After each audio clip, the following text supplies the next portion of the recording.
রাধে রাধে বন্ধুরা, সবাইকে home mini blog চ্যানেলে ওয়েলকাম।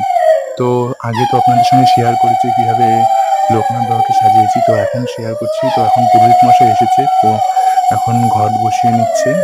তো পুরো পুজোর ব্লগটাই তোমাদের সঙ্গে শেয়ার করেছি। তো এখন ডাবে স্বস্তিক চিহ্ন এঁকে এবং ঘটে স্বস্তিক চিহ্ন এঁকে ঘটকে বসিয়ে নিচ্ছে। তো সবাই চুকার দিচ্ছে ঘট বসানোর জন্য। এবার গামছা দিয়ে ঘটের উপরে গামছা দিতে হয়। তো আপনাদের কার কার বাড়ি লোকনাথ পুজোতে সেটা অবশ্যই কমেন্টে জানিও। তো সারাদিন অনেক ধকল গেছে, তো রাত্রে এটা শেয়ার করছি। তো তোমরা অবশ্যই কমেন্ট করে জানো কোথা থেকে দেখছো। তো এখন ঠাকুরমশাই বলছিল যে পঞ্চবটিটা ধরাতে, ঠাকুরমশাই পুজোয় বসলেন। তো তোমরা দেখতে থাকো।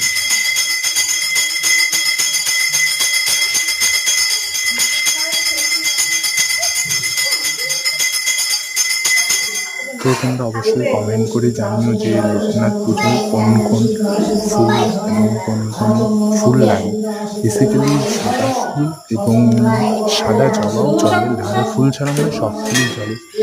এবং লোকনাথ বাবার পুরো গল্পটা যদি জানো তো সেটা অবশ্যই জানিও। আমিও জানি অনেকটাই। যদি শুনতে চাও তো অবশ্যই কমেন্টে জানিও, আমি বলে দেবো কোনো একটা ব্লগে তোমাদের। তো যোগ্যও কিনতে হবে। তো এরপরে একটু ব্রাহ্মণ প্রসাদ নিবেদন করছিল, এবং সবার নাম এবং নিবেদন করছে। তো দেখছি নিয়ে আসছে এক এক করে যজ্ঞের পুজোটা তোমাদের সঙ্গে শেয়ার করবো। তখন পুজো দিচ্ছে আর ভক্তি নিয়ে আসছি বলে।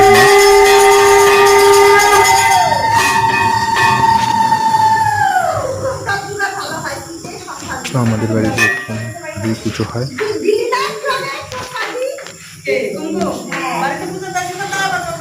আমাদের সে ঠাকুর লোকনাথ ঠাকুরটা পিতলের, তো মূর্তি যেহেতু না, তো সেহেতু প্রাণ প্রতিষ্ঠা আগেই করা হয়ে গেছে। তো বারবার প্রাণ প্রতিষ্ঠা করা হয়। 28টা বেলপাতা দিয়েই যজ্ঞটা করা হয়। যজ্ঞে দই, কোটা সুপারি, কোটা কলা এসব নিবেদন করা। যজ্ঞের ফুল বের করা হচ্ছে, খই, তারপর কিছু দুধ সেগুলো মেশানো হয়। তো আপনারাও তাদের কাছে কোথার থেকে দেখছেন ভিডিওটা অবশ্যই কমেন্ট করে জানিয়ে।